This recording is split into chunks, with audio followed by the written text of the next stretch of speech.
a few years ago, we're all you get canceled just for stating your political views. And back when we were doing Reagan, it was an attempt to cancel me a couple of times, based on untruths. Politically, I'm an independent. I always have been. I voted both ways over 5 decades now, and I've really kind of been that way and pretty private about my politics.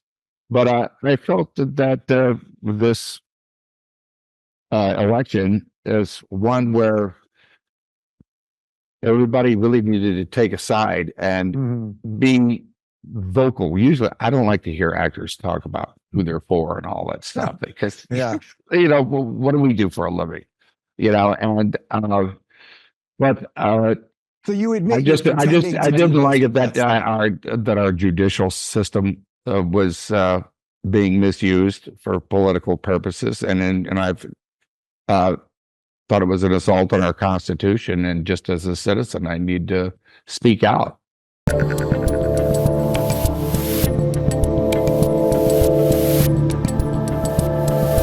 I'm Dave Rubin, and joining me today is an actor, a musician, a television personality, and star of the upcoming biographical film Reagan, coming out August 30th.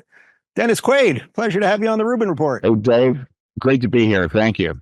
Thanks for having me. Oh, it's my pleasure. I'm a big fan, and we were going through your catalog this morning, and I'm just going to read off a couple movies. People have seen all of them a million times, but Footloose, Parent Trap, The Rookie, G.I. Joe, Day After Tomorrow, Any Given Sunday, Flight of the Phoenix, The Right Stuff, Traffic, The Alamo, Great Balls of Fire. And now I'm going to show you a trailer of one of your movies because this is a top 10 all-time movie for me. I'm a child of the 80s, and I just watched the trailer again this morning, and it captures something that I think we have lost in this country: Innerspace. Test pilot Tuck Pendleton wants to make history. Supermarket clerk Jack Putter needs a vacation. Jack, you're late. That's not good. You know it's coupon day. Lieutenant Pendleton is about to be miniaturized, placed into this needle, and then injected into this rabbit. Rock and roll. But something went wrong, and Tuck's about to get a new destination. Inside Jack Putter. I'm in a man. Hello, can you hear me? I'm possessed! Now, Jack's got twice the problems, How you doing, Jack? but he's double the man. With Tuck on his side, Kicking more accounts. in his gut,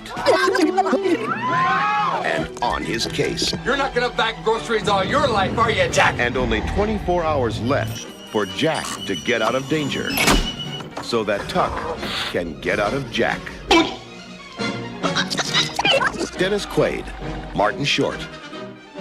Give yourself a shot of adventure. Innerspace. Right up until with your intro to it, right up, I thought you were going to say The Right Stuff, but it was the Innerspace. But it was Innerspace. Dennis, I got to tell you, that movie, I don't know, I guess I was born in 76, so I was probably about 11 or 12 years old when I saw it. The sci-fi element, you're miniaturized, Martin Short, the acting, and the fun, even the humor, music fun. in the trailer. It was funny and fun. What happened to movies like that, man? Agree. What happened to movies like that? That we take things a little bit too seriously, maybe these days, right? And instead of just having some good old fashioned fun, Innerspace is probably the movie that I'm most recognized for around the world. In fact, is that right? Yes, I've been in India, and somebody will say, "Hey, Innerspace." Now, how did they actually shrink you for that? Or was that the magic of Hollywood? It was a long process. We did it the old-fashioned way. So in the microwave, So because 1987 obviously feels a long time ago, and you have now, 3-4 decades, really, 4 at least, in the biz. Have you seen that shift? I mean, sort of away from fun, away from original stories. That's the other reason why I love that movie so much. It was just so new to me. Versus we're just getting so many retreads of things and Ghostbusters 9 and just the reboot and all of that. It does feel like there's been a dryness of that creative well. Well, I find that few movies squeak through these days as well. You know, you have The Sound of Freedom. You know, every once in a while I'll see a real bust out comedy that I really like. And people back then used to complain about the movies as well. Believe it or not. I guess that's an ongoing thing, but it's definitely not like it used to be. I will say that. For one thing, the studios don't make as many movies as they used to. It used to be with every studio, their major studio, there'd be at least 40 movies. You know, you times that times 4 or 5, it's about 200 movies coming out. And now major studio might make 8. And they all got to be big tent poles, and they seem to be the same. They're all dark, and they're some got a future metallic thing, or they have to have some kind of political bent to them that people don't want to see. Yeah. Was that always there, you think, the political bent? I mean, people talk about, the blacklists of way back when in Hollywood and everything else, and now maybe the bend goes the other way, something like that? Well, yeah, there was government control that way back there to the 30s. So as soon as we could talk on the movies, they started, regulating the political content, I think, of it. And sometimes it was kind of bent one way or the other, and that's gone back and forth. During the late 40s and 50s, you had the McCarthy hearings and the red scares, which actually it turns out the Soviets were surreptitiously trying to take over our unions. And Ronald Reagan was president of the Screen Actors Guild back then. He actually fought against communism. It's been it seems to have been, I think, a little bit more towards liberal in the past couple of decades. But you used to have people like John Wayne, Charlton Heston, actors side by side working with each other, having different points of view, being able to state those points of view in a dialogue or a debate, if you will. And that has disappeared in the last couple of years. I do believe it's coming back. Interesting. So, I don't know a ton about your politics, but, we played a clip of you a couple weeks ago on Piers Morgan, where he was kind of pushing and pulling, trying to get a little more out of you politically. And you basically said, Trump is my guy. Do you feel that that's still tough to do in that town, to be able to say that and feel like you're going to still get work and all that? Like I said, I think things have started to change, and they needed to change. Like a few years ago, we're all you get canceled just for stating your political views. And back when we were doing Reagan, there was an attempt to cancel me a couple of times, based on untruths. Politically, I'm an independent. I always have been. I voted both ways over 5 decades now, and I've really kind of been that way and pretty private about my politics. But I felt that this election is one where everybody really needed to take a side and be vocal. Usually, I don't like to hear actors talk about who they're for and all that stuff because, what do we do for a living? But so you admit I didn't like it that our judicial system was being misused for political purposes, and I've thought it was an assault on our Constitution. And just as a citizen, I need to speak out. Do you find it kind of funny that so many actors feel that they should speak up? Because I can tell you now, it seems that everyone is so overexposed that when I watch movies, I'm less inclined to enjoy movies that I know everything about the actor. I find it refreshing when I turn on a movie and I have no idea who they are. It feels more authentic to me rather than I'm just picking somebody. Oh, that's Tom Hanks pretending to do that thing. Right. I totally agree with you in that. But those days are gone. It used to be that, let's go back to the 70s, even the 80s. I mean, actors Jack Nicholson, Robert Redford, as far as advertising their films, they would do like maybe one interview in a magazine, and they wouldn't even do talk shows. You barely knew anything about them.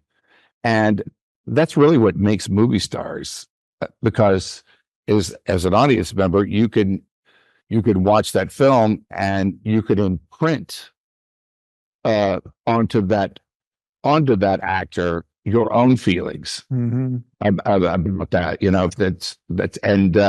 That's not possible. Social media completely ruined that, I think, or ruined it. Well, it changed it. There's no going back.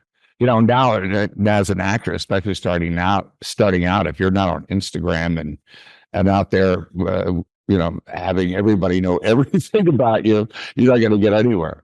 Right. You had to go to actual auditions in your day and wait on long lines and all of that stuff. Well, yeah, for a time. I've been very grateful for the career that I've had. But there's no changing and going back to what it was. There's no mystery anymore, I think, and that's what's missing. That's why I think there's really a time where there are no movie stars anymore. New ones coming up are fewer and far between. Yeah. Well, the guy that you're doing this movie about, which comes out on August 30th, just in a couple of days from when we're airing this, he was from that Hollywood, and he got into some political problems and all of that. Was that sort of the genesis of your interest in him? Was it more the political part of him? Was it more the acting part? Where were you always interested in Ronald Reagan, or was this just a project that was brought to you? I grew up with Ronald Reagan. Basically, my father was a huge fan. I remember being in the car in '64 on our way to Galveston when he gave the speech, which we heard on the radio, and my father was banging on the dashboard, to get him Ronnie and stuff. And that was, when he switched parties in '64, and went on campaign for Goldwater in the meantime. That was my first real awareness of him. Before that, I had an awareness of him as the guy who sold Boraxo soap on TV on Death Valley days, and that, and also as an actor. But I voted for Ronald Reagan when I think I was 20 something at the time, and came home, and my roommate, who was really from the hippie generation, said, "Who'd you vote for?" I said, "Ronald Reagan." And he said, "You were kicked out of the hippies." That was the end of that. That was it. You were gone from the hippie community. Yeah. So they bring this role to you, or did you hunt this? Yeah, it was brought to me. I was just out of the blue, and Noah Hamilton, who is the brother of Bethany Hamilton, the surfer, who was portrayed in Soul Surfer, the movie that I did. She lost an arm to a shark. Noah called me up and said, "Hey, but there's these people that are doing a movie on Reagan, and they want you to do it. Would you have a meeting with them?" And so I said, "Sure." And then they weren't going through my agents, because I don't think it was the most popular thing, Reagan still in this town to do. So I met with them, and they offered me part, and it was Mark Joseph, who's the producer.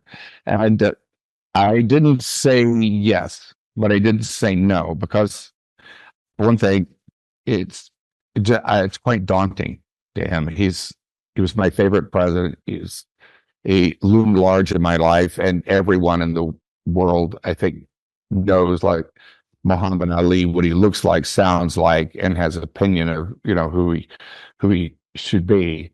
And there was fear involved in that, but I took my time to think about it. And going up to the Reagan Ranch which was the Western White House, Mhm. where you could really feel him. That's what got me to say yes to it. I mean, it's pretty beautiful up there in Simi Valley, and that whole the library and the whole facility is wonderful. Yeah. The Reagan Ranch, though, is not open to the public. It's, was the Western White House, and a group of friends bought it after his passing, and they kept it exactly as Ron and Nancy left it. Their clothes are still in the closet. In fact, Wow. you expect them to come back in 30 minutes or whatever. His library with every book that he had read since he was 9 years old is still intact. And what hit me when I went up there, and what made me say yes, was because I could feel Ronald Reagan. I realized when coming in the front gate after going up 5 miles of the worst road in California, that Reagan was not a rich man. And Reagan was also a very humble man. He and Nancy, they had a king size bed, but it was 2 single beds that were zip tied together. And they had a little basket there with a note from Nancy how to operate the television with the 3 remotes, like go kapong, kapong. Yeah. And it's very, very simple. The house is not even 1,100 square feet. And Wow. this is where the Queen came to visit, the Queen of England, and came to visit. And very, very humble, really unassuming man in a way. You sort of hit on this already, but how do you feel about doing a role where you have to recreate someone like Ronald Reagan versus just a role where you're creating the character from scratch? On my show, I would say probably twice a month, we end the show with a clip of Reagan just from one of his famous speeches. And it's not just the content of what he's saying that obviously often was written by somebody else, but it's the way he said everything, his sense of humor, the pauses. He had absolute mastery of public speaking time and time again. I mean, that's not an easy thing to recreate. Yeah. And that's the way we see it. He had absolute mastery. What was going on in his head at the time might be a very different story. Fair. I've played several real people, from Doc Holliday and, those that are not with us anymore, to like Jimmy Morris in The Rookie, who was there on the set with me, while I was doing the role the entire time, Jerry Lee Lewis. And I always try to, when it comes to real people and the difference between that and a made up character, is that I feel a responsibility to tell their story from their point of view. Because if someone was doing my story, that's what I would want, at least. And it's finding a way in to know them privately, not just the public persona. Just to do kind of, I didn't want to do an impression or impersonation of the way he walked and talked. There was a reason why inside, why they walk the way they do, why they talk the way they do, and where's that private place with him. And Reagan, I was in my research, I come to find out that everyone to a person said that there was a private place in Reagan that in a way made him kind of unknowable in a sense that I think even Nancy may have experienced to a degree, even though she knew him better than anybody. And a very private place. And I think in studying him and stuff, I think that was his relationship with God in the end, was that private place. And that, I think that affected every decision he made and every move that he made in life. How do you actually do that research? Is that talking to friends or family that may still be around, reading books? Is that just spending time in the home? Is it all of those things? All of that. Yeah. I read about 5 biographies, and then there's so much on YouTube, which is really fantastic for visually and historically. for him. Even and you know, I lived through it those times myself, and talked to quite a number of people who had personal relationships. Well, one of the best was when I went to the Reagan Ranch was his personal Secret Service detail, John, who was it really kept him acting as a caretaker there at the ranch. The one who he rode with him, they picked him because he could ride horses, and he rode with Reagan on a daily basis, and was with him in the from the White House to the end of his life. And do you? Obviously the movie's not out yet, so I've only seen the trailer. Are you going through the entirety of his life? Is this focusing on one kind of area? Was there one section that was most interesting to you? I played him from about the age of 35, when he was, his first years in Hollywood, all the way till his letter to the American people when he was diagnosed with Alzheimer's. And, as an actor, you mentioned this earlier, you're always going to be you. You can't get away from yourself, even with all the mystery. If I'm watching Robert Redford in a movie, I'm watching Robert Redford do this person. I'm never unaware that this is Robert Redford. And that's what makes it unique, the interpretation of that. But I wanted to get under things that we had in common. I try to link that. That's something I can understand as a human being, and that we all as human beings can understand. Is by portraying their humanity. And Ronald Reagan and I were both actors, and we both have kind of sunny dispositions. The way we optimistic in the way that we see things with him. I try to get into insecurities they may have had as well, which also makes them human. Not just, they don't see themselves as heroes all the time. I think Ronald Reagan. One thing I can kind of relate to as well. I don't think Ronald Reagan actually felt this like he was a success as an actor, because I don't think he got to that place that he wanted to be as an actor. John Wayne took that slot, and Ronald Reagan, he was in B movies, and part of that didn't have to do with his talent. It had to do with Jack Warner or whatever, the studio, for one reason or another. Just it didn't happen.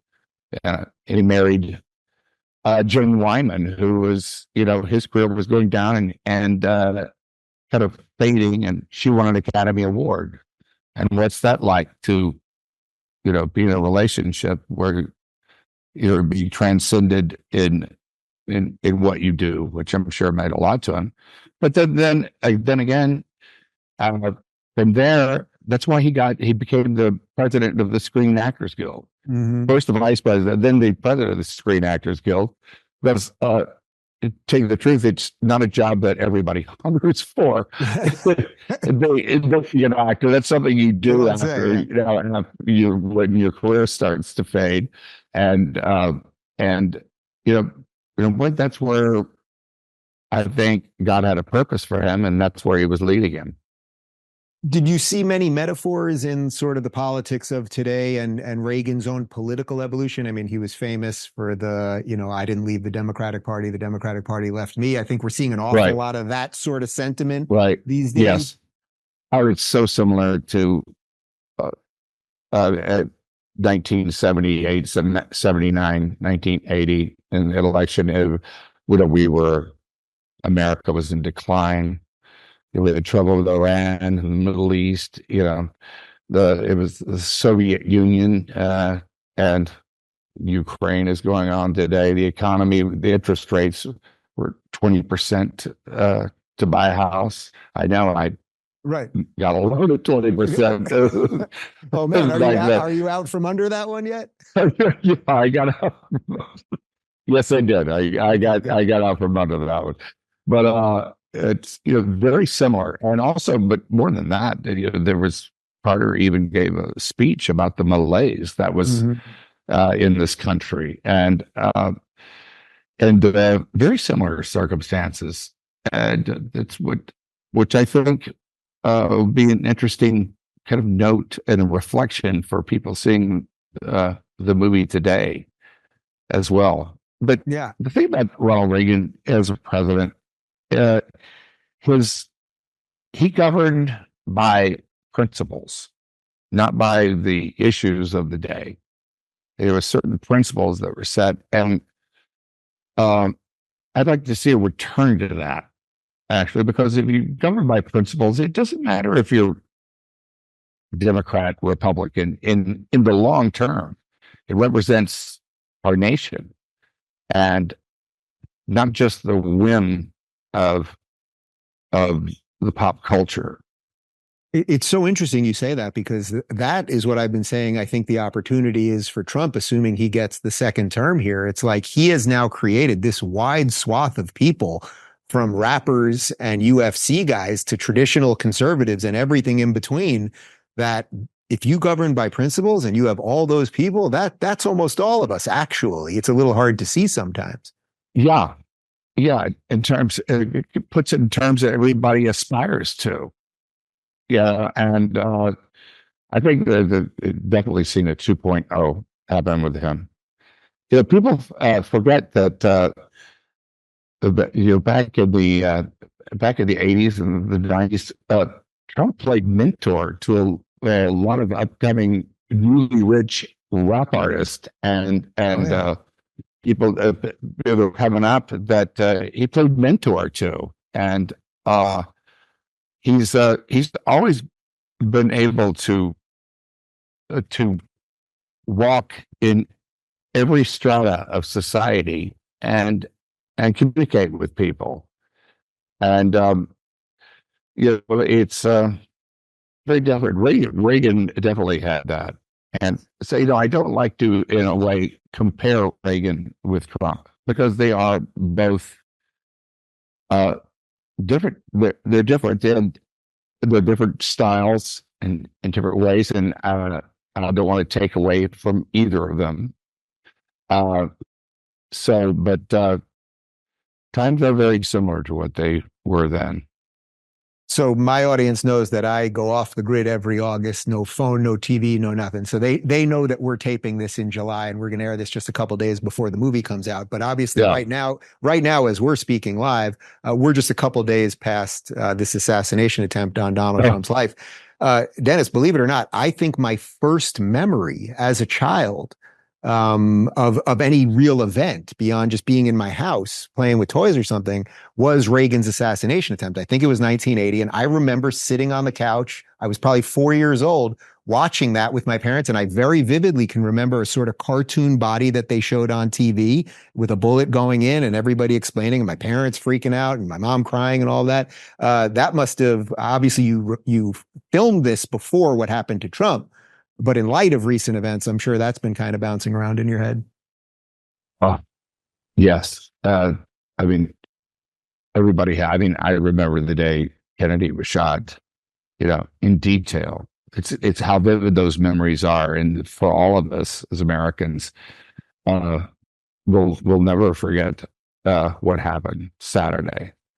It's a searing experience, and how close we came to that same tragedy that,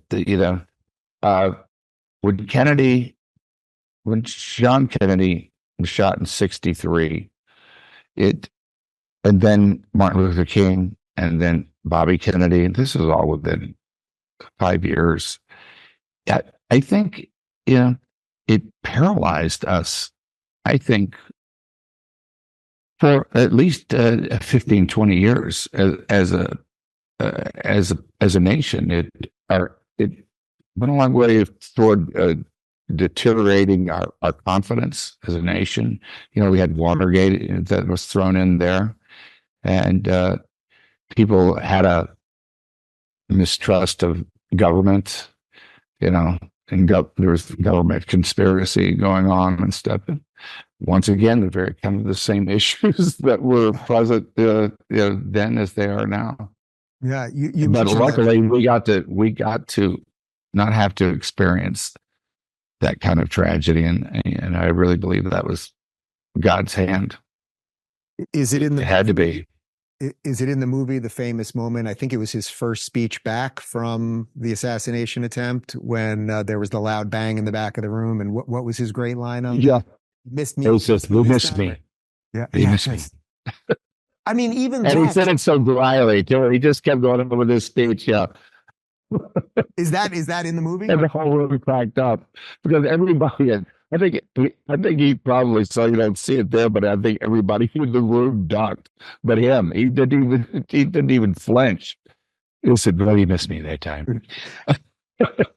How long did you have to wait? How long did you have to work on the voice for that and what you have to do with your throat and all that stuff? But that took quite a while. I was lucky. I had at least a year and a half, as it turned out, to prepare for the role. And there's lots of stuff, like I said, on YouTube. And so in private, I would just started doing the voice, and then I just kind of lived with it. I just got to do it all day, so not to, just to myself, and then to, kind of my family. And then, before I took it out there, because I didn't want it to be an impersonation. And also, the younger Reagan his voice is kind of way up here. That's because our voice changes throughout our life. So getting all that right. And the other thing was Reagan's crooked smile, which was a little small detail, but I think had a lot to do with his personality and what was going on the inside. He had a crooked smile that, I think it had to do with from a fight or some injury or something in his life that damaged the nerves, not to be able to bring up both sides of the mouth.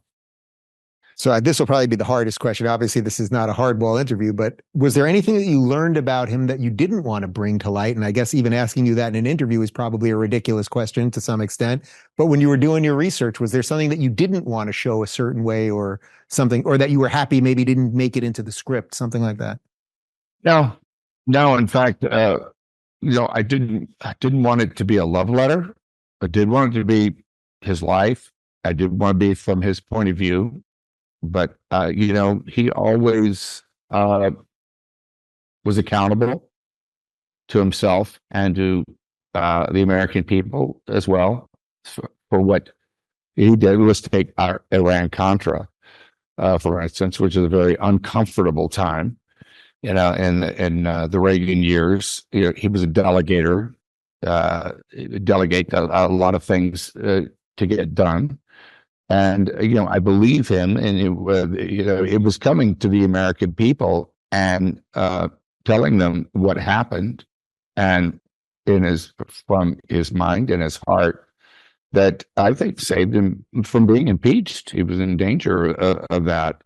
Also, I don't think he responded to AIDS as well as he could have. I think that was going to be a letdown, I think.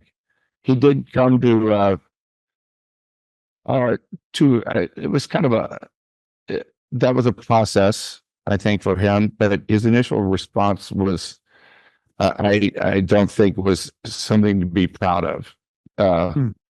And I think Nancy helped him a lot with that along the way. He did start the Log Cabin Republicans. Yeah. And, he was a lot more inclusive than I think people gave him credit for. And but I just wanted to, play him as a human being and not be political, like a political love letter at the same time, because that's not very interesting anyway. And it's not the truth. One more for you. What do you think he would be saying to us? Because part of the reason that I do play those clips often to end the show of him is because even though some of them are 30, 40, 50 years ago, they capture something that we seem to have forgotten. And it's something that I think we're both in agreement. We need to kind of reignite in this country. Maybe there's an opportunity with Trump right now, but what do you think he would make of just sort of the way things seem to be in this strange moment? He and Tip O'Neill, who's the Speaker of the House, staunch Democrat, and Reagan were bitter political enemies from 9 to 5. But they said at the beginning, they both made an agreement that, from 9 to 5, we're going to slug it out, as far as what our vision of America is. But after 5 o'clock, we're just a couple Irishmen having a beer. And they really got to know each other as people. And that's where political change happens. That's where spiritual change happens. That's where we come together and united and we speak as one voice. That's what the founding fathers really intended. It was about compromise. Compromise was one of the first words that they talked about when it came to, the Declaration of Independence and in the Constitution. Everybody had to compromise. And, but it was together that we did it. And Reagan had a very special thing that he would say, that one of his staff made note of Tip O'Neill, that, he was like kind of the enemy. And he said, well, he might be, might be a 20% enemy, but he's an 80% friend. And you shouldn't throw the baby out with the bathwater when it comes to that. We could probably all use a little bit more of that. Well, I just remember we're at least like 70% friends. At least. Okay. I like that you lowered the percentage. Things are hot these days. That's good. Yeah. Well, Reagan is out on August 30th. I can't wait to see it. By the way, about 15 minutes ago, it just popped into my head that I listed out all your great movies, and I didn't say Frequency, which is also one of my favorite movies of all time. Love that movie. I really love that movie. People haven't seen it. It's just got such a great message about across the generations and all that. And I guess the last thing I'll ask is, any chance for Innerspace 2? I mean, it's so obvious it could be spun off into a sequel or a TV show. Give me something here. Come on. I would do that in a heartbeat. Anything to get all that private trailer time with Marty Short. We just laughed our butts off the entire thing. He is so hysterical and such a talented guy, and so much fun with him. Dennis, I thank you for your time. I wish you good luck with the movie. Thank you, Dave. If you're looking for more uncensored opinions from today's thought leaders, check out our media playlist. And if you want to watch full interviews on a variety of topics, watch our full episode playlist, all right over here. And to get notified of all future videos, be sure to subscribe and click the notification bell.